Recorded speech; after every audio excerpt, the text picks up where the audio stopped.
মোহাম্মদ ফজলুল হুজুর মুদাজিলুল আলী, যুগ্ম মহাসচিব আহলুস সুন্নাহ ওয়াল জামাত, প্রধান অতিথি আঞ্জুমানে রহমানিয়া আহমদিয়া সুন্নিয়া ট্রাস্টের সম্মানিত জয়েন্ট সেক্রেটারি এবং গৌসে কমিটি বাংলাদেশের যুগ্ম মহাসচিব।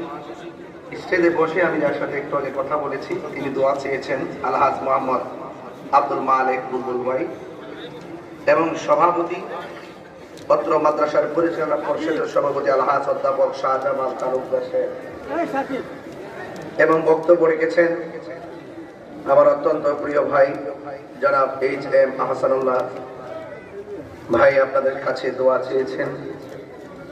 ওয়া মুবাল্লিগিন উলামায়ে কিরাম, উলামায়ে আহলে সুন্নাহ, যে আল্লাহ রাব্বুল আলামিন আমাদের সকলকে আজকের এই মহতি মাহফিলে উপস্থিত হওয়ার তৌফিক দিয়েছেন। শুকরিয়া জানান, পড়ুন আলহামদুলিল্লাহ।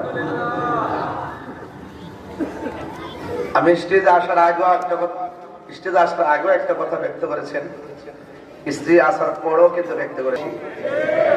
এই আওয়াজ হয় না, বলেন কম না বেশি? আমরা কিন্তু এতদিন কোনো না কোনো ভাবে, যে কোনো ভাবে আমরা একটু আলাদা আলাদা ছিলাম। এবার কিন্তু আমরা সবাই ঐক্যবদ্ধ।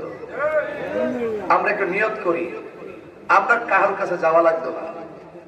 আমরা যদি এক থাকি আর আমাদের নৈতিক যে দায়িত্ব আছে, দায়িত্বটা যদি সঠিকভাবে পালন করতে পারি, এবং আমরা যে নিয়োগ করি যে সুন্নির ভোট এবার সুন্নিরে দিব, আপনি কাগজে লিখে রাখেন, অতি শীঘ্রই রাষ্ট্রযন্ত্র আপনাকে বাপ ডাকতে বাধ্য হবে।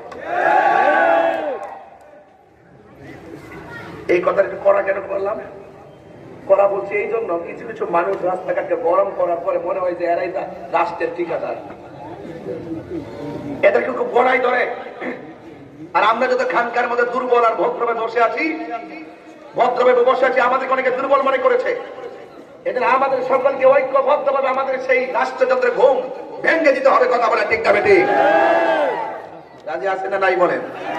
কোন ভাই সুন্নি দাবি করেন? আমার কাছে মানে খারাপ লাগে। আমি যে কোন দেশের জায়গায় করতে পারি, মাঝে মাঝে আমার এত কষ্ট লাগে, মাঝে মাঝে আমার এত খারাপ লাগে যে আমরা সুন্নিরা এই দেশে ইস্তেমার আল্লাহর ওলিগণ, আরে ওলি আল্লাহ 90টা মাজার ভাঙছে, 2 দিন পরে আইসা আপনার ঘর ভাঙবে। তো এখনো যদি আপনার শুভমন্ত্রী উদয় না হয়, উদয় হবে কখন? আরে তাহিরি মরতে হবে, তাহিরি শরীরকে রক্ত জড়তে হবে, তাহিরি হাজার হাজার নবী প্রেমিক পয়দা হবে। কথা বলে ঠিক যাবে? প্রত্যেকটা কর্মীকে হাতে হাত রাখতে হবে। আপনি সবাই ঐক্যবদ্ধভাবে যখন দাঁড়িয়ে যাবেন, কেউ ক্ষতি করতে পারবে না। কথা বলে ঠিক যাবে? আপনাকে বলছি, আমার খুব খারাপ লাগে যে